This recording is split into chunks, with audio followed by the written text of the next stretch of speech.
Welcome back to the FM Talent Blueprint. Today's conversation is one I've really been looking forward to because we're going to talk about something that doesn't get enough honest attention. And this is going to be the gap between high performance and true leadership. We have incredibly talented and capable high-performing professionals in the workforce right now, and yet many of them feel overwhelmed, stretched thin, and quietly struggling to lead in a way that actually feels sustainable. I'm excited to welcome India Gary Martin, an executive coach and strategic advisor who helps leaders not just perform, but transform. India, welcome. I'm really glad to have you here with me today. Hi, I'm glad to be here today. I'm very excited. I've been looking forward to this conversation. I'm looking forward to this transformation and dropping some of those jewels and kind of helping people through, some really challenging times in workspaces.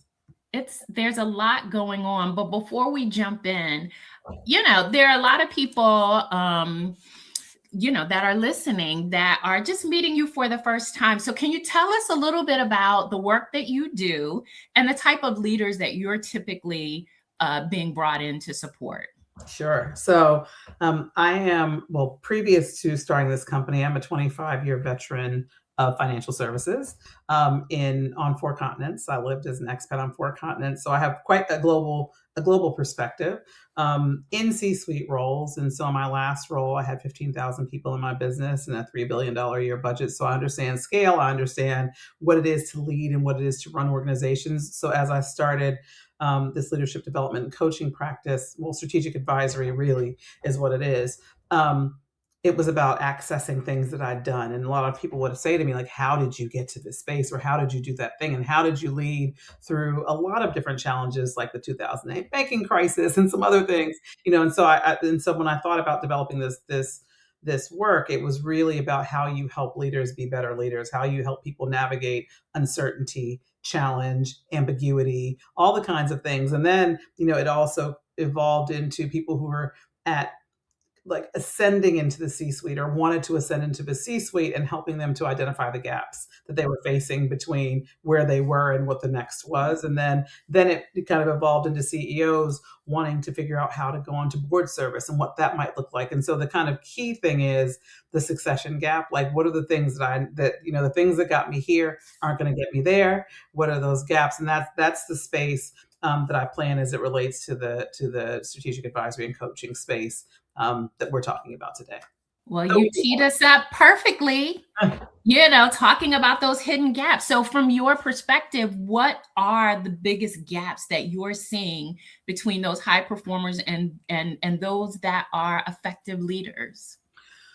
At a certain level, people have the skills and capabilities, right? Because you always grow, but there's a certain point at which a person has the skills and capabilities. The gap is generally behavioral. It's generally showing up in ways that's quite different. And I think about things like influence, like being able to influence outcomes that you don't own. Like, as the more senior you become, the less you own that you may have to influence, right? You influence your own space, but the expectations is you're going to influence other spaces as well. And that is generally, I find, around things like relationship. People underestimate the importance of the relationships in their organization. I would say that once people are moving to the C-suite, again, everybody expects you to have the capability. So that's not in question. The question becomes about how someone behaves in the relationships they have and their ability to influence, none of which you can do independently. And so usually the gap is about once you've kind of mastered your skill. So self mastery is key. But once you've done that, it is about the gap around your behaviors and your relationships and how you can leverage those to get you to outcomes. Yep. All right. I love that.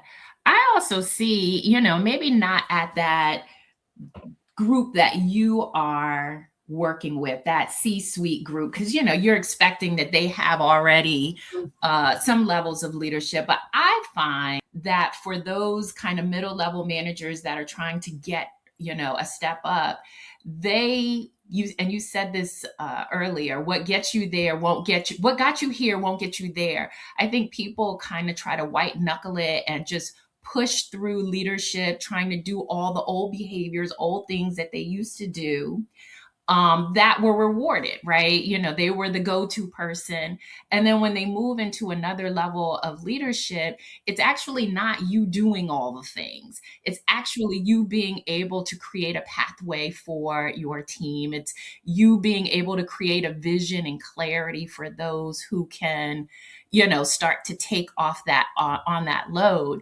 And so I think people, because their identity is so connected into being that go-to person for everything, I think they slip. And I think that's one of the other areas that I see the people in my sphere really struggling with. And it causes them a lot of emotional distress. And I just talked to somebody yesterday, body is breaking down because it's not sustainable. Mm-hmm. So are you seeing anything like that with any of the people that you are coaching? I think, that is typically, in my experience, people who have less professional maturity. Because I think, as you become more professionally mature and get more experience, you start to understand that you can't possibly do everything. And the biggest leap people make is from managing themselves to managing others. That is the biggest leap in the first instance, right? Because, this notion around what leadership is and what you're supposed to do, that the buck stops with me, so I have to make sure it all gets done. Well, actually, that's true, but are you developing people to be able to do it so that you don't have to? That's the question, right? And I think that, people think, yeah, but I don't have time to develop them, because if I take time to develop them, then I'm not going to get the thing done. Well, that's not true. And it's about taking a step back and prioritizing what's critical for now, and then making sure what you're putting the development in place for people. And then second to that, there's this thing around, I have this thing I do called the 3 Ps when I'm doing assessments of people. One is perception, and that is, do you know what people actually think about you?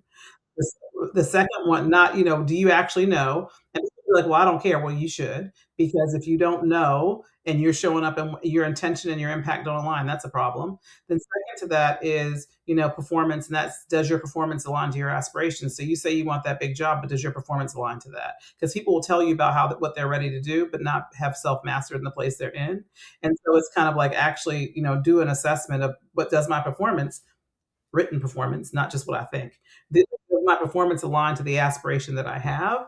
And then the third thing is profile. And that's not about, being showy or being out there. The question I ask people when we talk about profile is, are you operating in the way that you want to be known for? Yeah. Like, are you showing up in the way that you want to be known for? If you want to be known for somebody who is an exceptional problem solver, are you coming into the meeting bringing problems, or are you coming into the meeting solving them? So, it's asking people to align themselves to those things. So I think it's complex, right? There are a number of different layers and levels, but when you're first kind of starting to lead groups or lead bigger groups of people than you had before, the key is not you knowing all the answers. The key is knowing who to go to get them. Yeah. Yeah. So walk me through, like, when you help people or you're asking people the question to assess themselves in those 3 areas. So what is typically the experience? I mean, I'm imagining that there are some gaps there as well, but when you ask that question, when they have to do that serious introspection. So walk us through kind of, what do people typically, what's their experience once you're asking them that? And then based on the gaps that they have, how are they kind of moving through that to get prepared to move into that next sphere? So usually, when I think about the people that I work, and I think it's an important step, and I think people don't do it enough. Like, if you've never had a 360, you need to have one. Like, and the 360 is 360 feedback, where you have people more senior, if there are people more senior, peers, and people more junior giving you feedback around the way they experience you. It's anonymous. You don't need to know who does it, who's giving you what answers, but you want to get, a broad range of people and not just ones that you like. People that you may have challenges with are actually some of the most valuable feedback you'll ever get. And so, always encourage people to do a 360. And I usually start there before I even get into the 3Ps, because it's important that it's a part of the perception conversation. But often, as I was kind of mentioning, your intention and your impact don't align. Like, you think that you're showing up in one way, but you actually land in another. As an example, I'll give you one of myself. The first 360 I did, like, I am a straight delivery person. Like, I like to get stuff done, and I'd be in there like doing all the things.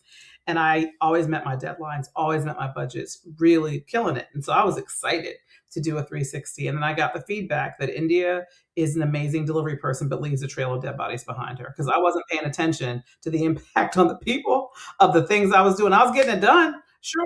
But people were like, we dead because she killed us to get it done, right? And that's not ideal, but I didn't understand that, right? And so without that feedback, I'd probably still be operating in that way. You cannot course correct unless you go through that. So when I think about perception, it is just that. It is making sure that you understand, like, what people think about you. Like, what do they think and why?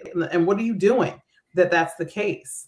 Yeah. Right. And so, and I am seeing that is the hardest one usually for people. Yeah. Because they think they land in a way, and then they're devastated when they actually get the feedback for the first time. Yeah. So that's one. There are so many people, as I kind of mentioned, that that process of assessing what is my aspiration, actually, because a lot of people are just like, I want the next thing, but I'm not asking you about the next thing. I'm asking for your aspiration, because your aspiration will determine your steps. Like, what you want to get to ultimately determines your steps, not what you want to do in your next role or your next promotion, right? That's great, but you may be taking the wrong step.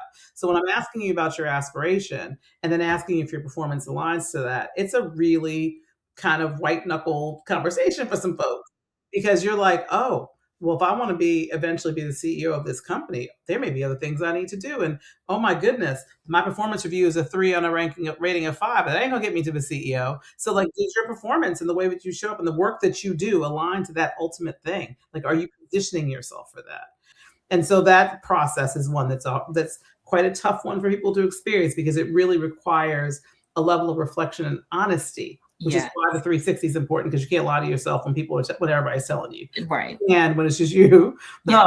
And then third to that is the profile piece, and really doing the work about what you want to be known for, because that drives that whole aspiration piece. Like, if you want to be the CEO, what do you need to be known for to position yourself for that? I love that. I love that. It's huge. I don't think people think about that. I think the performance piece and kind of what the role is, what the work is. But what do I want my legacy to be? What do I want to be known for? What do I want? It's different than legacy, though. Yeah. It's different than legacy, because legacy is something my friend Carol calls leadership aroma. And that is, how does it smell when you leave the room as a leader? Does it smell good when you leave the room as a leader? Or people like, what is this, right? And I think that's legacy, like what you leave behind. But I'm talking about what you want to be known for right now. And that can change over time, right? Whereas a legacy is something that I think you want to leave as the enduring thing.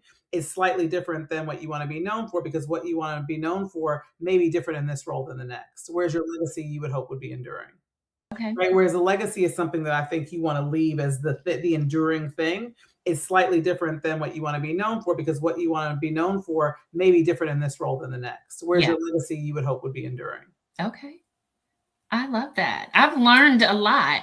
I'm curious, though, and this is just for the person whose organization doesn't actually subscribe to a 360 review process. Do you have any guidance or thoughts for how they gather that feedback, not through a formal performance management approach? Okay. We administer them. People come and get 360s from us. Okay. And do coaching, or they do assessments. There's a whole battery of assessments we can do for people, from emotional intelligence to cultural intelligence to leadership and there's a whole raft of a battery of things. But you can invest in that yourself. You don't have to have your organization do it. And you can still ask people that you trust in your organization to complete it. You just don't have to do it formally through your company. Right. And there are companies that don't subscribe to it. But if they don't, and you still need to know. Now, the other thing that you can do, which I always encourage people to do additionally, is to ask people for feedback that you trust. Like if you're going into a meeting and you're not sure how you're going to land, say to somebody I trust, okay, can you watch me and give me any feedback at the end of this meeting? Because I want to kind of know if I'm like how I'm showing up, but be prepared for the answer. Don't be out here asking people for, their feedback. And then when they tell you like, oh no, I don't do that. That happens. That happens all. Oh, I don't think that wasn't me. That's not what I did. So the thing is, ask for feedback from people that you trust, but be prepared for the answer. Right. I always tell people, and there's a book that I love. It's called Anti-Fragile. And I think we have to be open and willing to hear the things and not crumble when someone gives you the honest feedback, because this is how you actually build and develop for the things. And, leadership is not for the faint at heart. It requires resilience. And if you can't take honest feedback, process it, and everything that everybody says isn't going to be for you, right? So you chew the meat and spit out the bones. But if you hear a theme, if there's a pattern that you are hearing as it relates to how people experience you, it's incumbent upon you to kind of take that and figure out kind of what are some areas and things that I can work on and develop. Very true. And you can crumble. You just got to crumble by yourself. Like, I mean, you crumble in front of those friends that listen, I'm like, sometimes you got to take feedback because those trusted friends, here's the thing about the trusted friends too, is that they'll give you the feedback, but they might be reticent if you crumble. Yeah. Yeah. I mean, they might still love you, but they might be like, well, I'm not sure if this is great for them to hear so the thing is crumble. But just go in your room and cry by yourself. I mean, it's okay because we all have emotions and we all have feelings. Yeah. And, and very, very close trusted people will get it anyway. But you just have to be prepared to hear what you hear. And it ain't always nice. Right. Right. But that, again, is the process. That's the process of change and transformation. It is. And so I think that leads me to one of the questions that I had to you around training versus transformation. So, we talk about, a lot of organizations invest a lot of money in learning and development and training. And then, we don't necessarily see a carry through or pull through of what was learned that actually creates transformation or altered behavior in the person that you're investing in. And so I'm curious from you, how do we make it more sticky? So if we're putting someone through a process so that the things and the behaviors and the techniques that are being shared and kind of learned, how they actually continue to, we actually see the results of those things in their leadership. Well, the first thing it really baffles my mind is how organizations have staff without having development plans for them. That's number one. I mean, if you really want people to transform, you need to have development plans for those people. You just don't send them off to a course and have an expectation they're going to change. It is having development plans for people and holding them accountable to those plans. In a couple of the organizations I've been in, I can think about my own, we had development plans for each member of staff. And then when we sent them on something, there were objectives that were introduced into their development plan based upon that thing, so they could track it, and it helped them stay on top of it. It helped us stay on top of it, but it becomes a part of your performance and a part of your development plan. It has to, because if you don't measure it, it's not going to happen. If just sending somebody off on a course is not going to get the outcomes that you want. It's just not usually. I mean, sometimes, but the other thing is underinvestment, right? People will send somebody on one course and expect them to change. This is an ongoing thing. And if you really want to see sustained change and sustained transformation, it requires sustained investment in those people over time. It is not a one and done. And so often, again, we send people on a course and well, they didn't change anything. Well, they're not on one course. So first you want to manage the development piece and performance piece, but then you also need to be thinking about what else. And let me just say, when I say that investment, I don't mean you to send them necessarily on more courses. It might be an investment in bringing them along in something in the organization where you can help them develop that thing. But it takes a lot of time, a lot of energy, and a lot of effort to do it. But if you do it and you get it right, your team will be like it's high performance. That's how you inspire high performance. But it does take a lot of time and effort. And I think that you see a lot of organizations, which makes sense. They'll do that, but they do it with their high potential people because Yeah. they're the ones that are going to be your leaders for the future. There are chiefs and staff in every Yeah. organization, and everybody isn't meant to be a chief. Right. And so you develop the people that have the potential to be chiefs. Yeah. And the other people, you still give them development, but it's not the same, and it's not in the same sustained way. Yeah.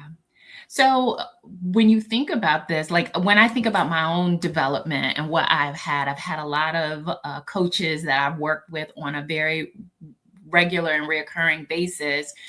And then we've put systems in place so that the things that we're trying to work on, that we actually can see if there's any behavioral change. So I think that's what you, we're kind of talking about. But is it just executive coaching as the plan and the way of holding people accountable to, embracing these behaviors? Are there other ways in which to create a system for development?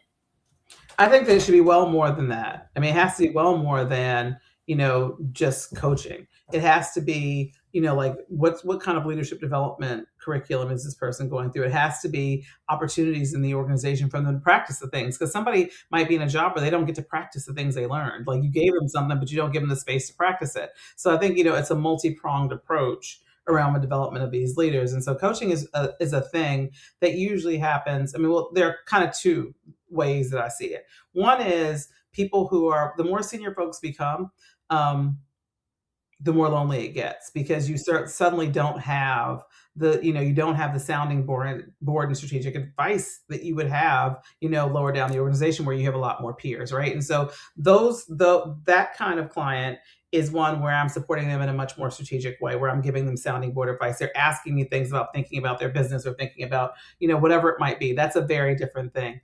Then there are the people who are trying to develop into, like, are trying to do a thing over a period of time, which is the group you're talking about. And those people, usually their coaching engagements are for a finite period, because they need to hone a thing and sharpen a thing. And once that's done, then they might end that engagement. But it doesn't mean they never have another one again. It means that they solidified that skill or that capability, and then they move to the next one.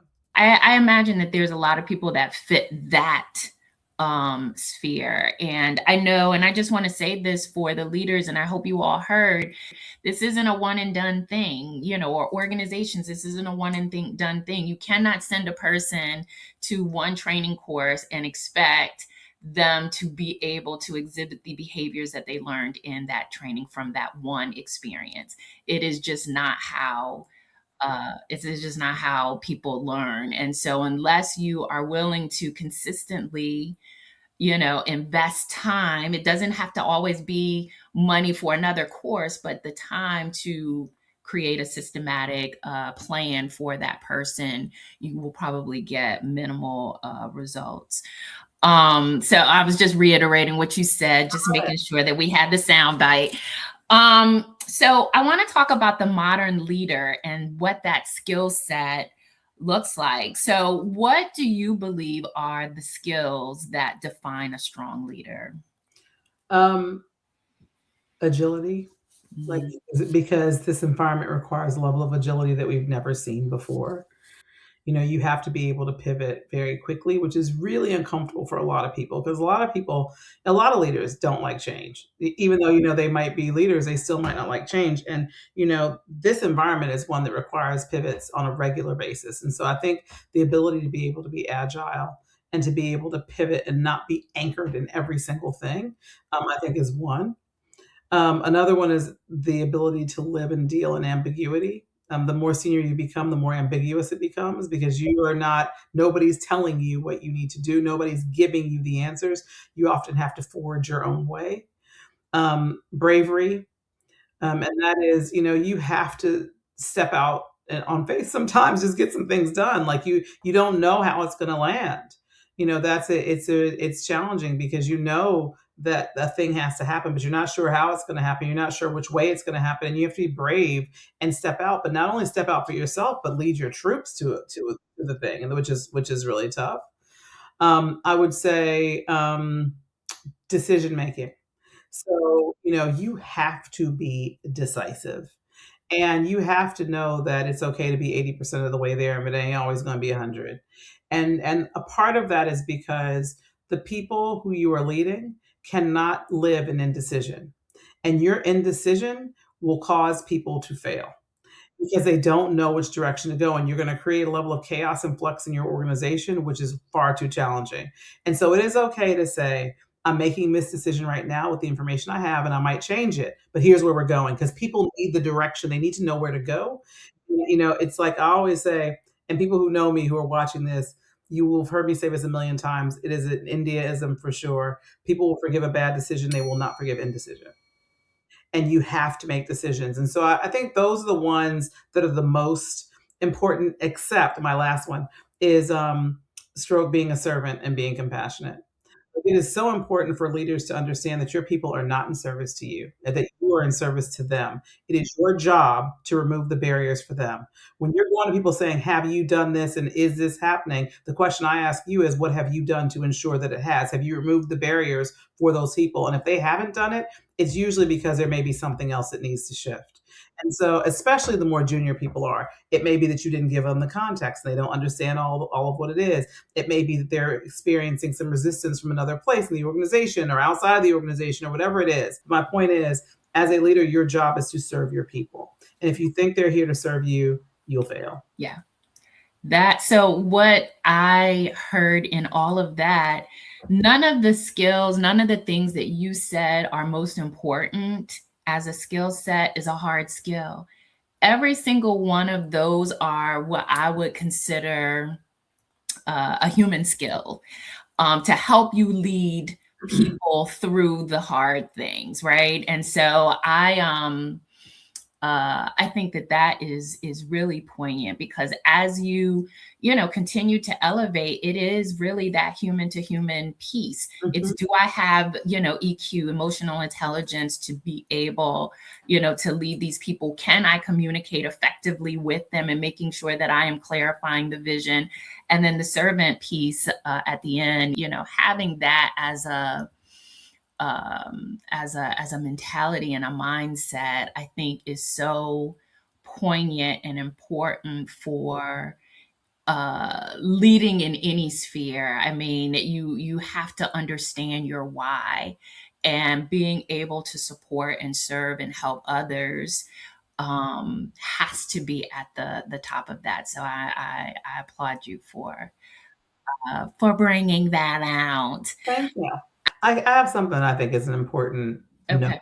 side note for people, and I think it is, the responsibility for your development is yours.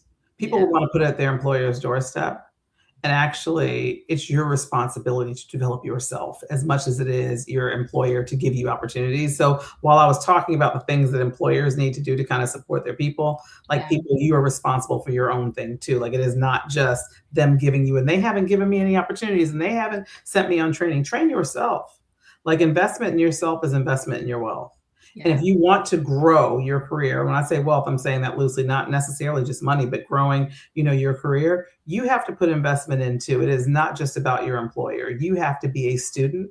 You have to be curious. You have to want to be better and be different. And you have to figure out, like, what are my own gaps? Like, I should know my own gaps. Like, in the job I'm in right now, what could I do better? And am I doing anything myself to fill the gaps, or am I looking for my employer to do it?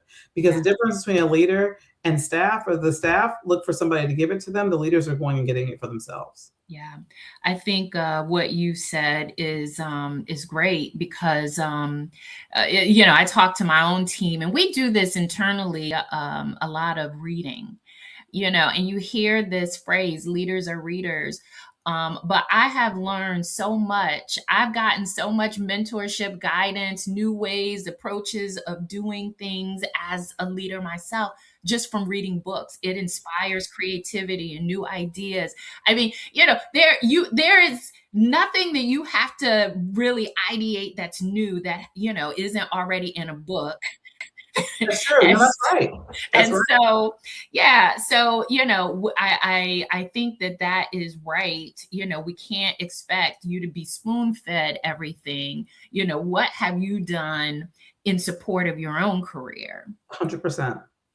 100. Like the people that I think about who are the most impactful and effective leaders, they are students. They are students. They are reading. They are, going to self-funding themselves and going to conferences and learning things and networking and building relationships. It is much more on the person themselves than it is on any organization, because that's how people emerge, because you see them and you're like, wow, they're doing something. Oh, I went to this conference, in whatever, and I went there because I was wanted to sharpen X. It is so impressive. Now I know that requires money, so please hear me when I say, but there are a whole bunch of things you can do that don't require money. Like if you need a book, you can go to the library for that if you don't want to buy it. Like there are ways of doing it. So there's no excuse for people not being curious and not learning their craft and honing their craft, and really doubling down on self-mastery. Because when you know yourself, when you are aware of the things that you need to fill in and you start doing that active work, people recognize it. They can see it. Yeah. They can see it. And guess what? If they don't, then maybe it's time for you to think about what else. Yeah. For sure. And there are also associations that aren't, exorbitantly priced, That's right. but it does position you among your peers so that you're hearing kind of what things are happening inside, in that space, right? And how people are kind of navigating through those challenges. I really think that peer-to-peer groups are also a very important way for your growth and elevation and creating that network. So you cannot do this thing in isolation. You cannot do this by yourself. And so if you don't have a group or a mastermind group or trusted advisors or an association that you can be a part of, then that should probably be one of your major takeaways from this discussion today. For sure. All right. If you could leave our listeners with one final thought or an anchor thought about sustainable leadership, what do you think that would be based on what we talked about today? Drop the mask. Like you can only be who you are. Like authenticity. When you're not authentic, and let me just clarify what I mean by authentic. I do not mean you need to share everything. I mean, you need to be authentic with the parts of yourself you choose to share. That is so authenticity isn't being like, here's everything. It is, this is what I'm sharing. This is really truly me when I'm sharing it. Because when you don't, if you're wearing a mask and you're trying to be something that you're not, people can tell. They don't know what it is. It's kind of like there's something about that person. I can't quite tell what it is. And so, I would say if anything, the only person you can be is yourself, and don't try to be anything other than yourself. And sometimes people will mistake capabilities and competencies that they see other leaders have is something they should be. But you can only that has to be translated into your unique way of doing that thing. Like your way of managing ambiguity may be very different than that person's. Your way of making decisions may be very different than that person's. Your way of being brave may be very different than that person's, but that's your way of doing it. So like they have their truth, you have your truth. The actual truth is somewhere in between. But you have to show up in an authentic way when you choose to show up. Yeah. And being unapologetic about who you are and recognizing that everybody isn't going to lean into who that is. Everybody isn't for everybody. Everybody isn't for everybody. And so it doesn't mean that there's something wrong with you. It means that you've just got to find that place that closer aligns with who you are and how you operate, because otherwise you have all of these robotic, disingenuous people, and more than that, you personally suffer because you start to lose your own identity. For sure. For And sure. so I think that is a real drop the mic moment. So Thank thank you. you for sharing that. Thank you. This has been a really powerful conversation. So I thank you for sharing your insight and wisdom for how people can start to, move through their career progression and be able to start to move into greater leadership capacity and roles. I just want to give you an opportunity to share with folks how they can contact you. And if they want coaching or leadership development, um, how can they find you? How can they work with you? So you can find me at leadershipforexecs, all one word.com. You can find my company, my business. I have an amazing team who work with me to deliver all of the wonderful content that we deliver. You can also find me on LinkedIn under India. I think it's under India Gary Martin. It might be under India Martin. I think it's India Gary Martin, actually. But on LinkedIn, I'm also a LinkedIn learning instructor. So you can go and take some of my courses there. I love for people to take my courses there and send me feedback on LinkedIn. I am a little bit less accessible as a coach just because I'm quite booked, to be honest, right now. But I have a great team of coaches too in my business. But I'm much more in the strategy space at the moment, just because of all the things that are happening and the needs of my current clients. But we do take on people all the time, and I do work very closely with my coaches, and they are amazing people. I don't bring on people who aren't amazing. So I have a whole raft of coaches and leadership facilitators and offsite facilitators and all of the things. So yeah, find me on. Please join me and come and link with me on LinkedIn, because I love that. And I love when people connect with me and like give me comments about things they've seen or whatever. And I do answer. And also leadershipforexecs.com. All right. Well, they call that booked and busy, so that's a great thing for you. All right. To everyone listening, if you're feeling stretched and overwhelmed or unsure in your leadership journey, you are not alone. And more importantly, you're not stuck. Leadership is something that you absolutely can learn, something that you can develop, and something you can grow into. I want to thank you all for joining us today on the FM Talent Blueprint. And until next time, stay grounded, stay intentional, and keep building your blueprint.